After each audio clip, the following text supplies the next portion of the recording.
Sanctus, Sanctus, Sanctus Dominus Deus Sabaoth. Bapak, Ibu, dan saudara-saudariku yang terkasih dalam Tuhan kita Yesus Kristus, salam sejahtera untuk kita semua. Berkat Allah yang Maha Kuasa senantiasa menyertai kita. Marilah kita mendengarkan dan merenungkan bacaan-bacaan kitab suci hari Senin tanggal 20 Oktober tahun 2025. Dalam nama Bapa dan Putra dan Roh Kudus. Amin. Bacaan pertama dari surat Rasul Paulus kepada jemaat di Roma, bab 4 ayat 20 sampai 25. Saudara-saudara, terhadap janji Allah, Abraham tidak bimbang karena kurang percaya, tetapi sebaliknya, ia malahan diperkuat dalam imannya dan memuliakan Allah. Ia yakin penuh bahwa Allah berkuasa melaksanakan apa yang telah dijanjikannya. Maka hal ini diperhitungkan kepadanya sebagai kebenaran. Kata-kata hal ini diperhitungkan kepadanya tidak ditulis untuk Abraham saja, tetapi untuk kita juga, sebab kepada kita pun Allah memperhitungkannya karena kita percaya kepada Dia yang telah membangkitkan Yesus Tuhan kita dari antara orang mati, yaitu Yesus yang telah diserahkan karena pelanggaran kita dan dibangkitkan demi pembenaran kita. Demikianlah sabda Tuhan. Syukur kepada Allah.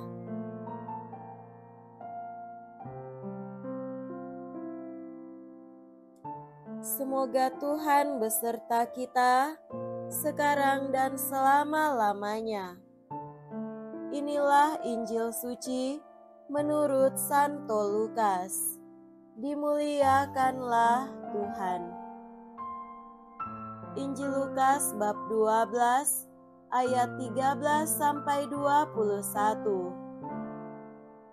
Sekali peristiwa, Yesus mengajar banyak orang. Salah seorang dari mereka berkata kepada Yesus, "Guru, katakanlah kepada saudaraku supaya ia berbagi warisan dengan daku." Tetapi Yesus menjawab, "Saudara, siapakah yang mengangkat aku menjadi hakim atau penengah bagimu?" Kata Yesus kepada orang banyak itu, "Berjaga-jagalah dan waspadalah terhadap segala ketamakan. Sebab walaupun seseorang berlimpah-limpah hartanya, hidupnya tidak tergantung dari kekayaannya itu."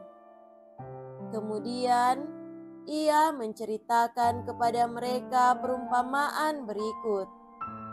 Ada seorang kaya, tanahnya berlimpah-limpah hasilnya. Ia bertanya dalam hatinya, "Apakah yang harus kuperbuat, sebab aku tidak punya tempat untuk menyimpan segala hasil tanahku?" Lalu katanya, "Inilah yang akan kuperbuat. Aku akan merombak lumbung-lumbungku, lalu mendirikan yang lebih besar, dan aku akan menyimpan di dalamnya segala gandum serta barang-barangku. Sesudah itu, aku akan berkata kepada jiwaku, Jiwaku ada padamu banyak barang, tertimbun untuk bertahun-tahun lamanya. Beristirahatlah, makanlah, minumlah dan bersenang-senanglah. Tetapi Allah bersabda kepadanya, "Hai orang bodoh, pada malam ini juga jiwamu akan diambil daripadamu. Bagi siapakah nanti apa yang telah kau sediakan itu?" Demikianlah jadinya dengan orang yang menimbun harta bagi dirinya sendiri, tetapi ia tidak kaya di hadapan Allah. Demikianlah sabda Tuhan. Terpujilah Kristus.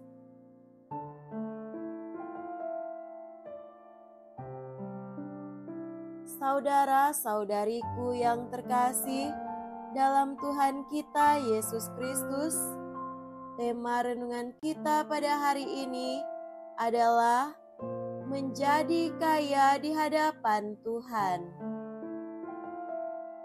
Injil Lukas adalah Injil yang memberikan perhatian khusus kepada kaum miskin dan seringkali mengingatkan kita terhadap keserakahan. Hidup seseorang tidak terjamin oleh apa yang dimilikinya. Ini adalah tema yang berulang dalam ajaran Yesus. Berbahagialah hai kamu yang miskin adalah yang pertama dari sabda bahagianya.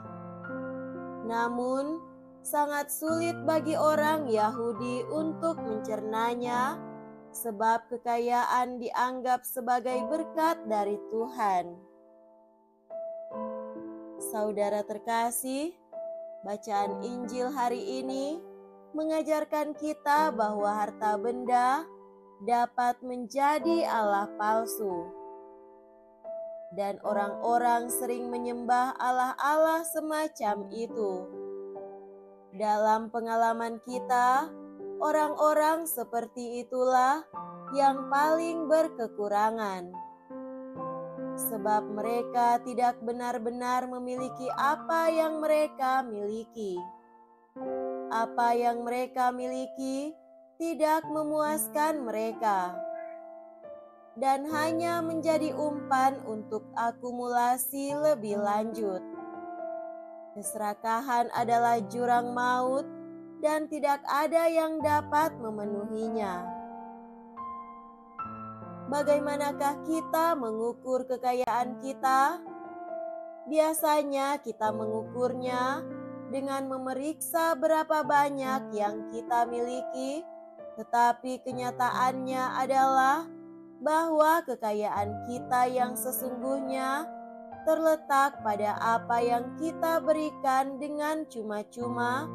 Kita berikan kepada Tuhan dan sesama kita waktu, tenaga, pengetahuan, sikap penuh kasih, senyuman yang indah, sentuhan yang meneguhkan. Semua ini akan sangat menentukan kekayaan kita. Sebab hidup kita sangat tidak pasti dan harta yang kita kumpulkan untuk kehidupan kekal yang akan sangat bermanfaat bagi kita. Orang kaya dalam Injil hari ini disebut bodoh juga karena alasan ini. Ia memiliki segalanya hanya untuk dunia ini dan tidak menghasilkan apapun untuk kehidupan kekal. Ia puas dengan dirinya sendiri dan tidak memikirkan orang lain. Ia bergantung pada dirinya sendiri dan bukan pada Tuhan. Yesus tidak mencelanya karena ia tekun dan kerja keras, tetapi karena cinta diri dan keserakahannya, ia berpikir bahwa ia telah berhasil untuk bertahun-tahun yang akan datang. Tetapi ia lupa bahwa hidup itu tidak pasti. Dengar apa yang Tuhan katakan kepadanya. Hai engkau orang bodoh, pada malam ini juga jiwamu akan diambil daripadamu, dan apa yang telah kau sediakan, untuk siapakah itu nanti? Saudara-saudariku yang terkasih, psikologi kepemilikan penuh dengan paradoks. Orang yang menghabiskan hidup mereka mengumpulkan kekayaan membuktikan betapa miskinnya mereka. Sebab yang penting di hadapan Tuhan bukanlah apa yang dimiliki seseorang, melainkan siapa dirinya. Orang yang sungguh kaya dalam dirinya adalah mereka yang menghabiskan seluruh harta dan keberadaan mereka untuk melayani sesama. Hal ini membuat mereka kaya di hadapan Tuhan. Semoga demikian. Amin.